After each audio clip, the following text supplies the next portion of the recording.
Welcome everyone to another one of our Know Your Talents Tutor Tuesday. Thanks for all tuning in. Today we're all going to just talk about stress and really going to go over individually how we're navigating it. Throughout the past several weeks, we've had separate webinars regarding stress and how behavior is really directly affecting it. So thanks for all hopping on, and we're just going to have an open discussion, open forum, ask each other questions because we're all so behaviorally different. So it'll be really interesting to see how all of us are navigating stress behaviorally through this time right now. So let's get started. I'm going to do a little intro to all of us. As you can see, we are all very different behaviorally. And I'll start. I'm Kylee Leonard. I'm a client success rep. And as you see on my graph, my highest trait is going to be my E. So that just means I really like people. I love talking, as I'm sure my coworkers will say too. My next highest trait is my dominance. So that just means I like to have control and I like to get results. So with those two, and my low patience, meaning I want things and I want things right now. And then conformity, I don't really like to follow rules. So as my managers might say and get frustrated with me about as well. But that's me behaviorally, and I can't wait to dive into all three of you guys and really introduce you and then see how we're all navigating through our stress. So Melanie, do you want to go next? Sure. Thanks, Kylie. So as you can see there in the blue section on my data graph there, it shows right now that my conformity trait is my highest trait. My patience trait's my second highest. Those two traits, just for those of you listening, those two traits will fluctuate back and forth depending on what's going on in my environment. And so, you know, my conformity trait really drives my desire to have consistency, systems to follow, rules in place to follow, the desire to really get things done right. But in order to do that, I need a lot of information. And so that's my conformity trait is driving me right now in many ways. We'll talk more as we go through this morning. And then my second highest trait is my patience trait, which just really allows me to be consistent, to process information. I like to think about things, and oftentimes because you see the predictability there in my behavior, I really need time to think through things. And I am not good at Johnny on the spot questions, but if I have time to process, I'm generally more prepared for that. And if you look just at my lowest trait there, that is my dominance trait. That just means that I really strive to support others and I appreciate collaboration. I like to know that we're all on the same page when we're moving forward on something. So that's kind of me in a nutshell. Excellent. Good morning. My name is Sarah Blick, and I am the Chief Game Changer. And my highest trait is my extraversion. So I, like Kylie, also do like to talk. I like to interact. I feel very optimistic. I'm motivating. I like to engage people. I like to have opportunities in front of me. I do like to process with my patience and my conformity right next door there. You'll see they're very close. Usually they're a lot higher, so that adaptation is definitely taking place. But I do like to process information, and I like the flow of things. Predictability is kind of key for me too, and also just making sure that I have a structure. Structure and routine can help drive me to get what I need out of that E, which is I like to show up well, and image is important. So those things coupled together kind of help drive and fuel me day to day. I also, like Melanie, have that low dominance, so it's about supporting, and I will support till the end of whatever's going on to try to make sure that we're taking care of our clients and taking care of anything that's going on. So that's me. Thank you. Well, Sarah, that was great. And, you know, just even looking at this team of the three of you, I don't need to be here. We have all the behaviors working for us, the three of you together. So that makes my job a lot easier, that's for sure. Hello, everyone. I'm Lori Corcini. I'm the president of Know Your Talents and very grateful to be here with you. my behavior is exact opposite of Melanie's, as you can see, and that makes for a great team, but we certainly have to understand one another in terms of making things work. But what drives me mainly is getting things done, moving forward, and you can imagine COVID-19, what it's doing to me. It's very unnerving and cannot move fast enough. I'm having to show that people side, which my dominance is always driving my people sense. So whether or not I'm bringing people in makes a big difference, especially right now. But also I want everything now, and I really like results and really like the results for our clients. Mm-hmm. Awesome. Thank you for having me on board. Yes. Thank you, guys. All right, so let's hop right into it. We are just going to talk high level about the 4 traits and really just how each of us have those high traits in common or not in common, and really just talk about them behaviorally. So I'll start with dominance, and just a little refresher. Dominance is all about that control and those results. That's going to be the most important thing to us dominance people. We like to be direct and decisive, and we really, really enjoy challenges. So with Lori, your highest trait is dominance. Mine's up there too, but we definitely are very different in that sense. So how have you really had to, thinking about stress, how have you really had to manage your dominance trait and really that control? Because thinking about right now, it's like we don't have control right now. So what have you really had to do? Kylie, that's so true. It's very limiting, and it is really putting me out of sorts.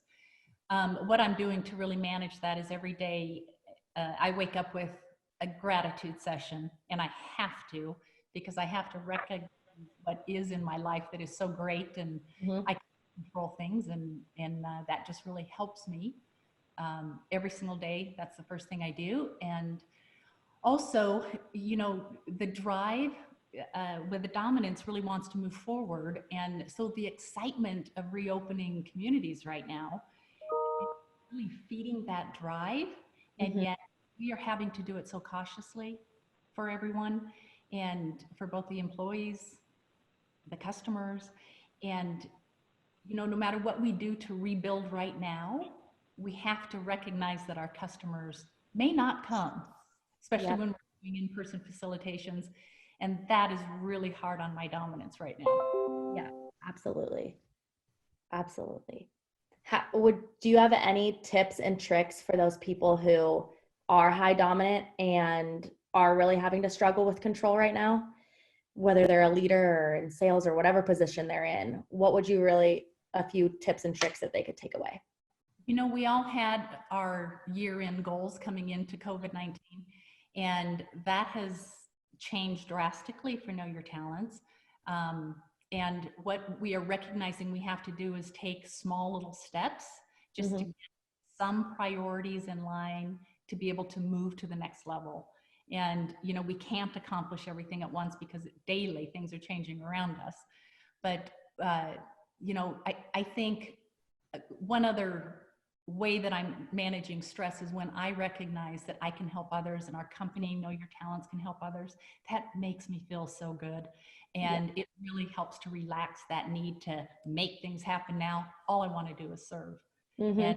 And that it's a switch. We always serve, but it's a switch that has come in the front of everything. Absolutely. Yeah. Mel, Sarah, do you have any questions or comments? I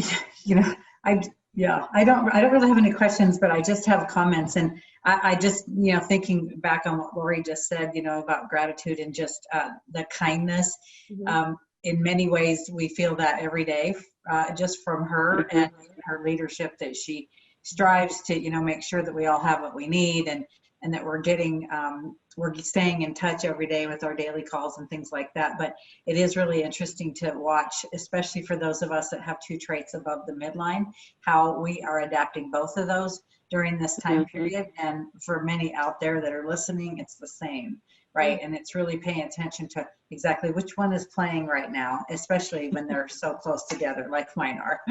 So thanks for that. Yeah. And then one thing I was going to mention too is that like the change I think that I've seen you have, Lori, is that kind of relaxing. When you talked about relaxing that control, it's been really interesting because I think in the beginning it was really hard. It was like, I want to control that everybody's, you know, happy and we're engaged in all these different things. And it was kind of, I think, probably frustrating in the beginning. And once you kind of relax that, I feel that you also kind of felt that from everybody else. And it was allowing us to focus on, or you to focus on, what can we impact? What can we do?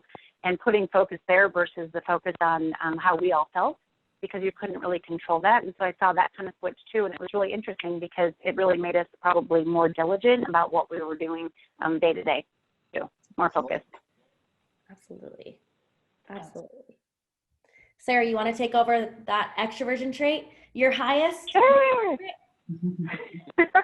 So the high extroversion, so this is just always a fun one. Outgoing, empathetic, persuasive, motivating, enthusiastic, motivators, really like to be in the forefront of things, like to be out in front, like recognition, status, want to show up well, love to be part of a team, love to collaborate on things, just really want to be out there in front of people. And they don't really like to kind of have that too much quiet time or that rejection or just not feeling like they're impacting things around them. So that has been really interesting with a high extroversion perspective. I know there's been a lot of adaptation that's gone on, and thinking about, you know, I can't take things personally sometimes. Like right now, I do like recognition. I like that.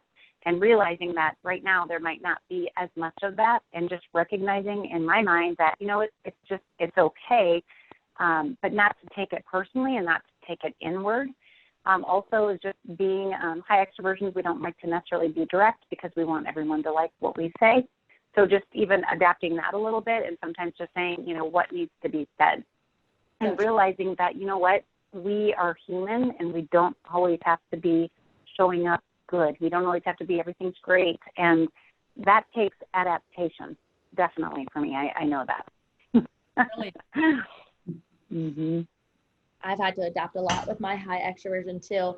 I feel like a lot of the time I'm not proud to say it, but I've been in my backup style of verbal attack.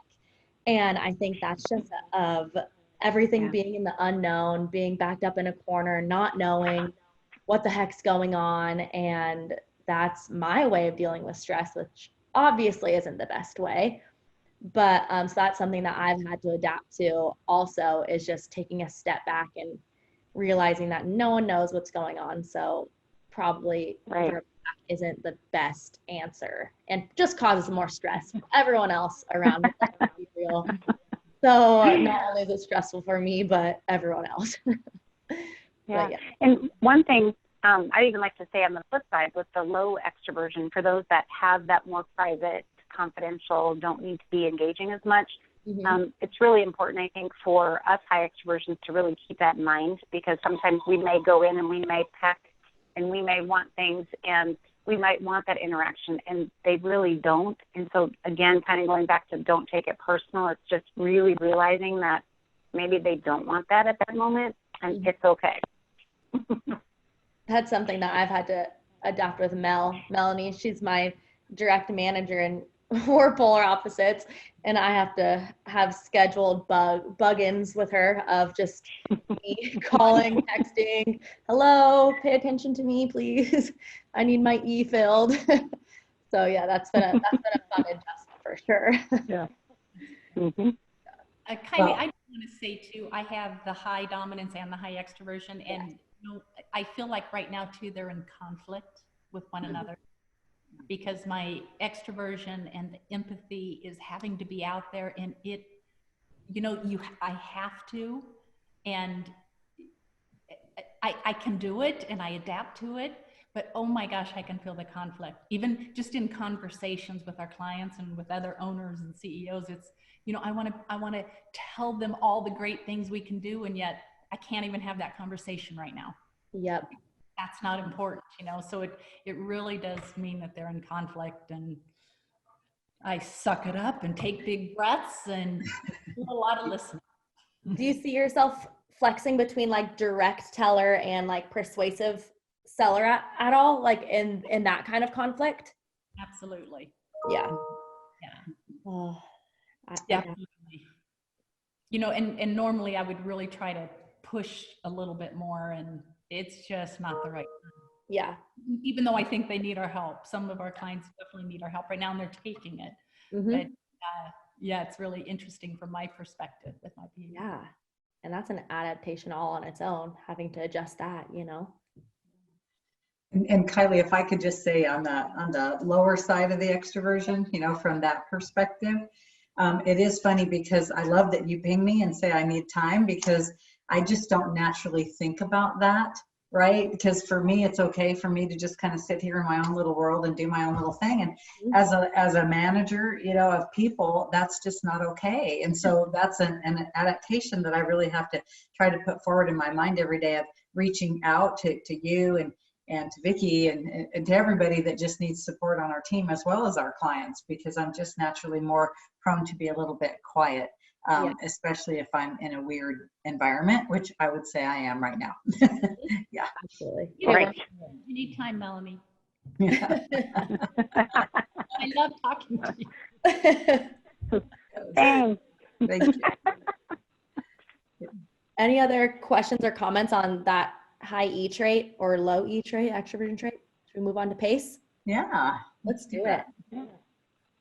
Mel, take it away. This is Let's your go to my favorite. Let's go to my favorite behavior. Just kidding. You know, all behavior is good behavior. This is so interesting when you think about patience. You know, it says we're good listeners. We like to keep the status quo. We're good instructors and teachers. Collaboration, that comes in double whammy for me because of my low dominance. I really want to collaborate, make sure we're all on the same page. Persistent is a key word there too. And I just have to say, when we talk about this in the perspective of adaptation, you know, one of the backup styles for high patience is avoid.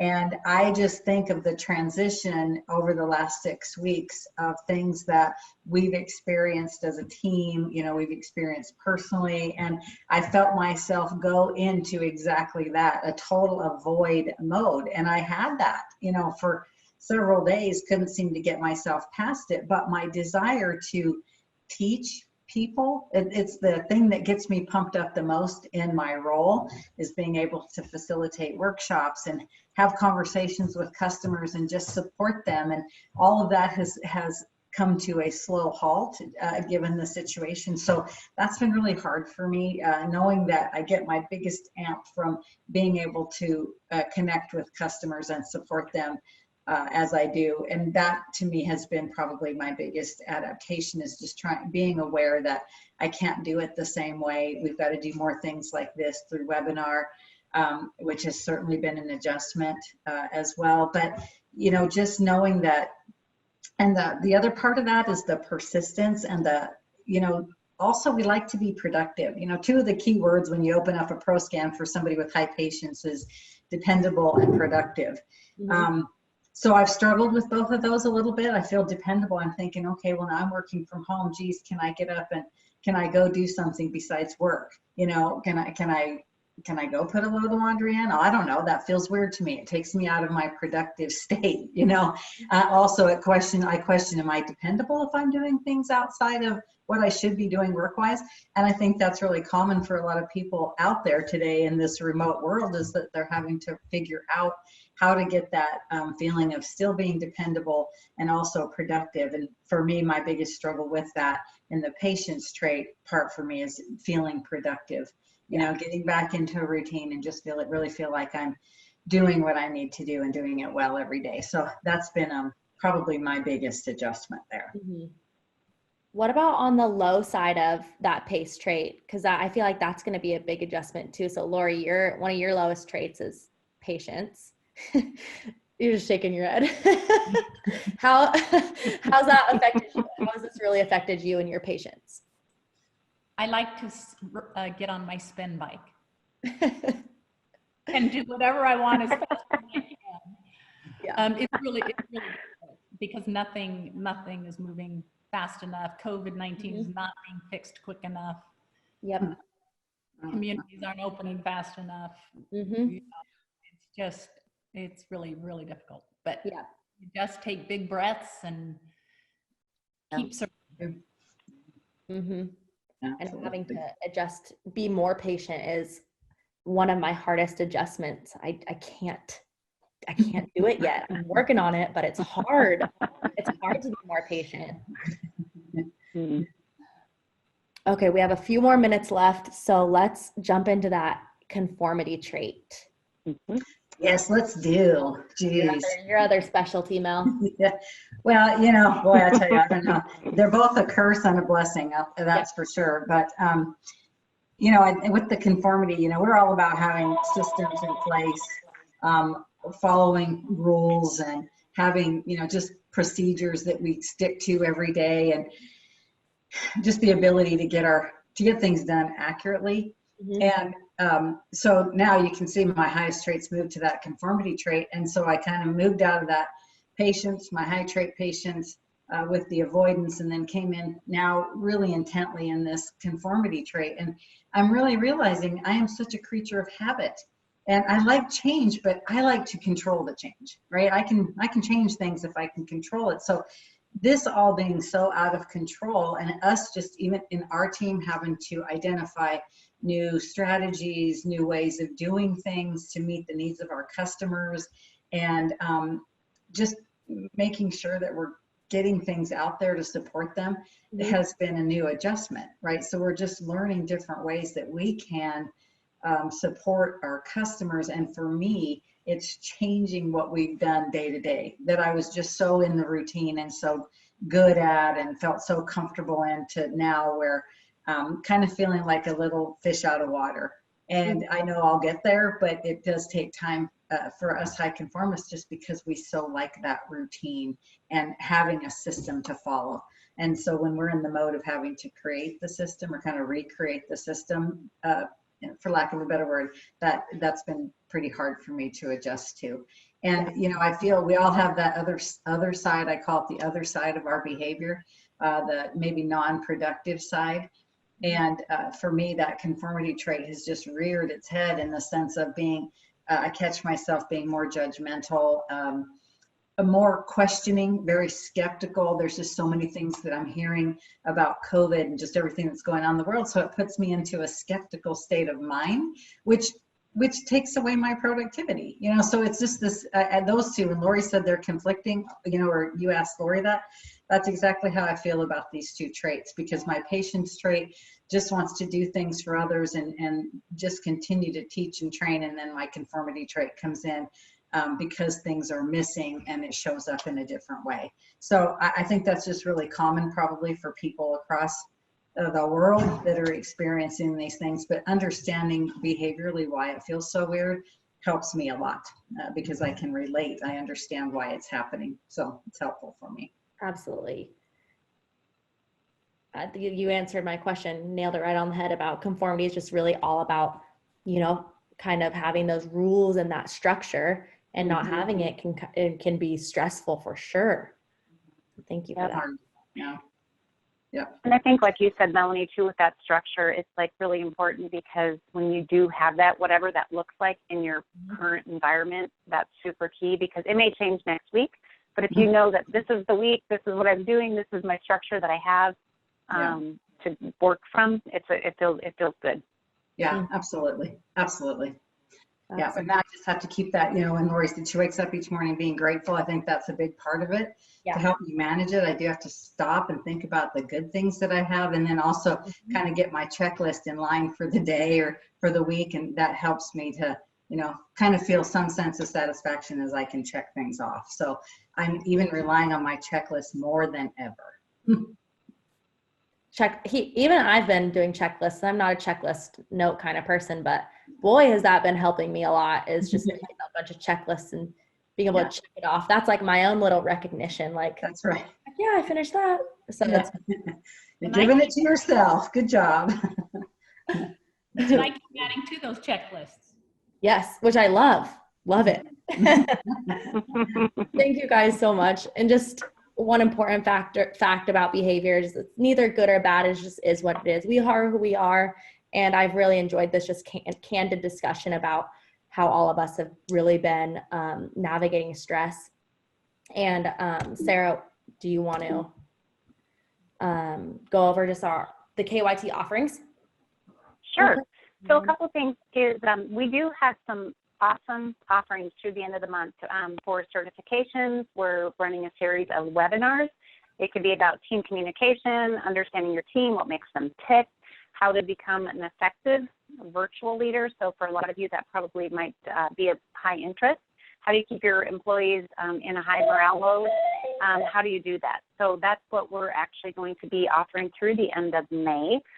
Also, we do have webinars and the pro scans and the side-by-sides out there as well. So please, please reach out to any one of us, and we'd be happy to help get that set up for you. Absolutely. Thank you so much. And tune into our next webinar, which is going to be on May 26th. And it's going to be about navigating sales through this time right now and how it can still be a successful period for those outside salespeople. So thank you guys so much. Thank you, Mel, Sarah, and Lori for hopping on. And I can't wait to join with you guys in a few weeks.